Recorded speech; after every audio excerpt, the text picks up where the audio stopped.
Hello, Thomas. Hello Hi. to Norway. Hello to Austria. Welcome back again to our second episode of our whatever it is called.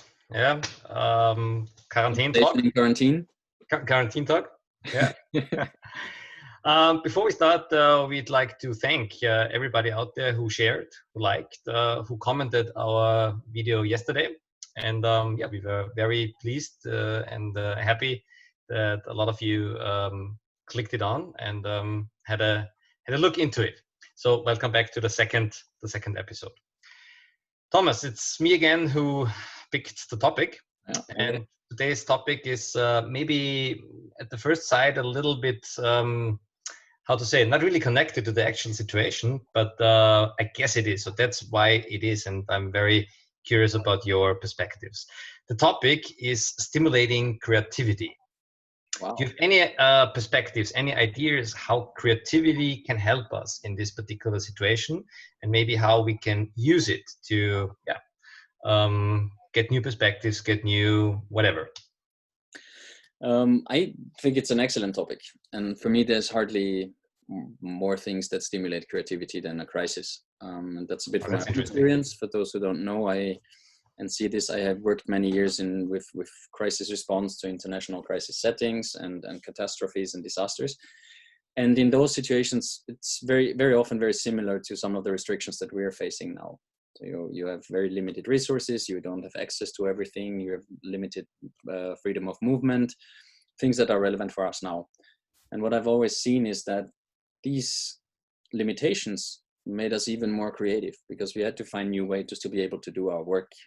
If it's now access, if it's now communication, if it's just simply delivering what we're supposed to deliver. So I think it's a very relevant topic. And the way it can help us is, I think I would say three things are very relevant here. One is distraction. It's a distraction from our actual from the topic that dominates everything. The news, the media, the newspapers, it's everywhere. And being creative, focusing on something else, is distracting me a little bit and giving me a little bit of mental space. It gives me a little bit of physical relaxation, because I'm not confronted with that topic anymore. Mm-hmm. The other thing I think what's important is it's motivating. Doing something that's creative, that's a very different way of looking at things, that makes me reinvent something, for example. It's very, very motivating. And the final thing is it gives me content. And very often this is a bit tricky for many people now to lose content, to lose a bit motivation, to don't know what they're doing, what's the purpose. Creativity per se can give you that. Absolutely, that's interesting.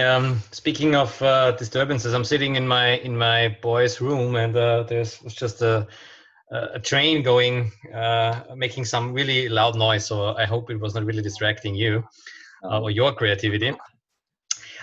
So you're speaking a lot about individual creativity and maybe how we can use that to get new perspectives. When we're working with teams, we work a lot with collective creativity. So a group or a team, and how they can use creativity as a stimulator, as maybe a driver for something. Do you have perspectives on this one as well? How we can use that in a group? How we can use that maybe as a society in this particular situation? I think it's already happening. I think when you look around, things like balcony concerts. I think there are balcony concerts also in Graz. Oh, absolutely, yeah, everywhere. I think nice. that's beautiful examples for collective creativity, because one person shares and the other people just chip in. And I think what is so interesting in crisis settings is that the threshold for doing that gets a lot lower, brings people a lot closer together. Let's take what we discussed yesterday, family. What we do, for example, is we adopted something that my son has in kindergarten, and that's they have in small groups, they're entitled to pick one activity each, and then this activity one after the other will be played, so that everybody has a contributing part. Everybody has to think creatively what they think the others want to do, and we have applied this here, and it brought us closer together. It made us think, what activity do we actually want to do? And for example, he picked drawing, I picked stapling the wood in our garage. My wife, very creative. Kind of out of necessity, but I had a chance to have help there. And my wife picked cooking. So I think it's yeah. Speaking of cooking, very interesting. I don't know how about you guys, but I really get in trouble finding out new recipes and what I can cook, especially for the children, you know, because it's so limited what they eat. So it's really a challenge, and I think my creativity is really challenged at this time.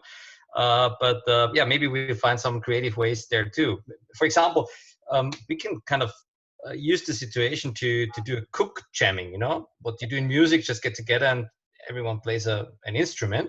So maybe that's something we actually just came up in my mind right now, what we could try tonight. Of course, you don't have to worry about how it tastes then or how the kitchen looks in terms of everything is built out. And but at the same time, I mean, think about when we were students and we had just a certain number of ingredients and we were still hungry.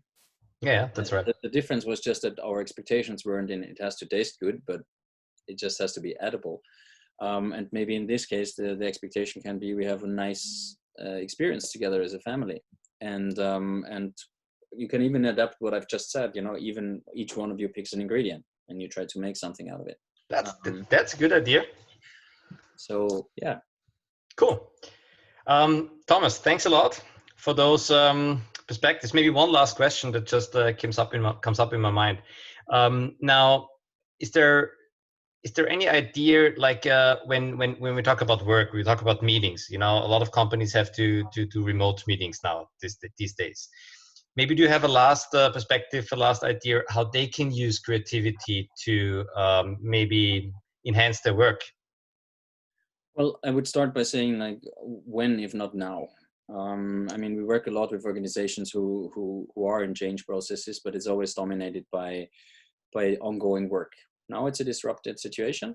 Many organizations, companies had to change their way of working. So simply saying like everything continues for us as it was before is not true. It doesn't apply anymore. I mean, we are different. We have different mindsets. We're in a different context. We work from home, disrupted, remote. So a lot of new things there. And I think that there's many ways of trying it out. Starting a meeting differently. We often say that. Try it out now. Really, the threshold is way lower, and you might actually surprise the people and motivate them already by doing it. And I think a lot of things can be transformed into the working life. And I think it automatically starts now. We have to rethink the way we're working, and that's already creativity. So people must not underestimate what's already going on. And just because it's not maybe painting a art painting, it's still creativity. So creativity is way bigger than many people look upon it. I think that's a good final point to look at the topic creativity. Thanks a lot. So basically, to sum it up, just go out, try new things, reinvent yourself a little bit, reinvent your life a little bit, and by that, creating new experiences, right? When if not now? That's absolutely right. Thomas, thanks a lot. Very interesting topic. Great talking to you. And I say thank you from Austria and hope to see you tomorrow. Yes, see you tomorrow. It's my turn now. And then you can choose a topic, exactly. And I will surprise you tomorrow. Cool. To talk to you. Okay, good talk to you. And thanks to everybody who was watching. Thank you. All the best.